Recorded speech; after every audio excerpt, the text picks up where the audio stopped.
In the Jihin kingdom, within the Barkan territory, the shouts of a newspaper boy cut through the daily bustle, when he loudly proclaimed news from a village that had long been out of contact. The curiosity of the citizens was piqued, and they began to gather, taking the offered papers. As they scanned the troubling headlines, a sense of unease rippled through the growing crowd. With each sentence, their expressions darkened, the weight of the grim news settling upon them. The newspapers eventually found their way into the hands of the territory lord. As he carefully unfolded the parchment and read the words, the color drained from his face. The news was dire. A demon had appeared in his territory, hot on the heels of a recent lich incident. When his mind reeled in disbelief at the escalating threats facing his domain, his face grows pale with shock. The demon has appeared right after the lich incident in his territory. His mind reels in disbelief. What in the world is going on? He mutters under his breath. How could such trials strike this small territory one after another? The territory lord, Luke Barkan, sinks into his chair, his brows furrowed with deep concern.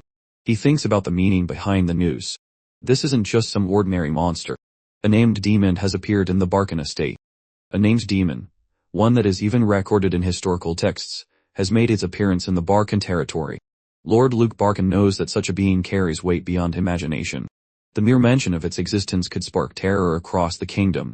At that moment, the guard commander enters and informs Lord Barkan that rumors are spreading quickly throughout the entire territory. People are panicking, their fear growing with every retelling of the story. Lord Barkan rubs his forehead, realizing the situation is spiraling out of control. He sighs heavily, thinking that the only silver lining in this dark disaster is that the sun god's inquisitor, Aquas, succeeded in repelling the demon. At least for now, the danger has been pushed back. Still, Lord Barkan knows this reprieve is only temporary. He tells the guard commander that they must think carefully about their next course of action.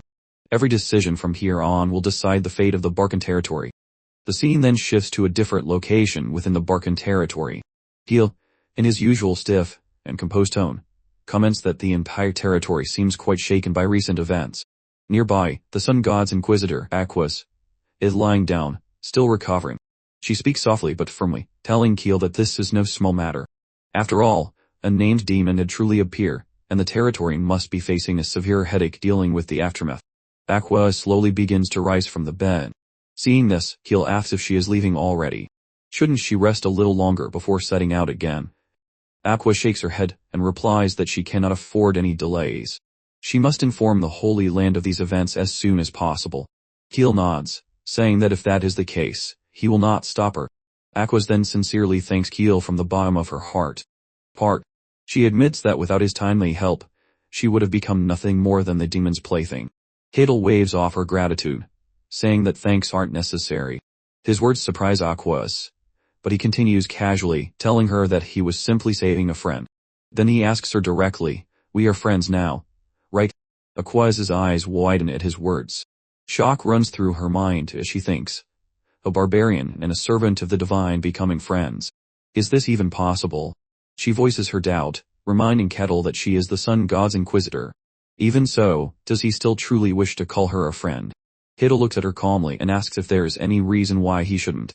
His question catches Aquas completely off guard. After a pause, she answers honestly, saying, "There is no reason." Hittel smiles faintly and asks again, "Then it doesn't matter, does it?" Aquas, unable to argue, subtly smiled and admitted that he was right. Hittel then said there was something he was curious about. Aquas tilted her head slightly and asked what he would like to know.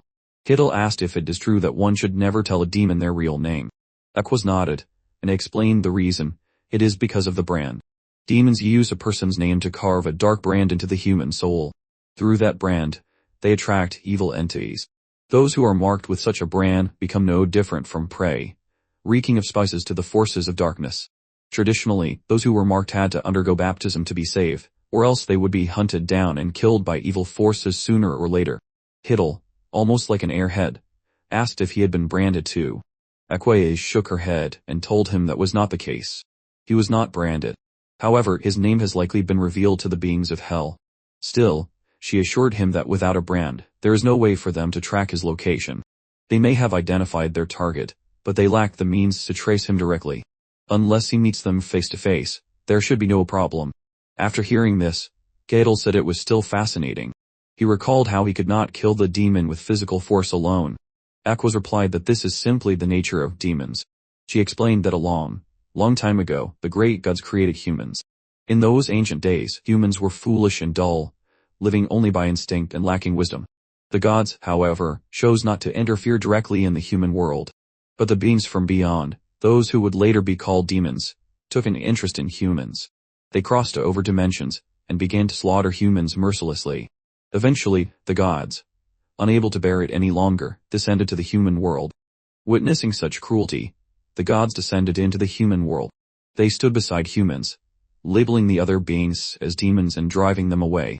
Afterward, humans built churches to honor the gods who had saved them. With divine guidance, they survived and achieved remarkable progress. But as centuries passed, for reasons unknown, the demons once again began interfering in the human realm. To counter this, the gods chose loyal followers and granted them divine power. Aquas explains that demons are beings who cannot be defeated through mere physical strength. They can only be subdued through divine power. Kettle listens carefully and then remarks that this is why demons cannot be killed easily, because they are from another dimension. He adds that if such beings were to appear often, it would indeed be a severe headache for humanity. Aquas agrees with him, adding that demons were never meant to exist in this world to begin with. Named demons, in particular, are not supposed to appear so easily. Yet, it seems the demon realm, which should have been sealed away, is affecting the human world once again. Dungeon spawn cycles have become abnormal, and many evil entities are appearing across the land. This strange phenomenon has been occurring for the past year. Kittle's eyes widen with surprise. If it has been happening for a year, then that coincides with the time he was completing his final quest in the snowfield. His mind races, wondering if there is a connection. Aquas, however, pulls him from his thoughts by once again thanking him sincerely. She says she must be going now and that if Kettle ever visits their order, they will gladly welcome him. Kettle smiles and says that he would definitely like that someday. Aquas then departs in a carriage. As she sits inside, she reflects that her body has not yet fully recovered, but she cannot delay any longer. She must report everything to the saints as soon as possible. Her thoughts then drift back to Kettle, and she wonders silently to herself, why did the sun god never give an oracle about that barbarian?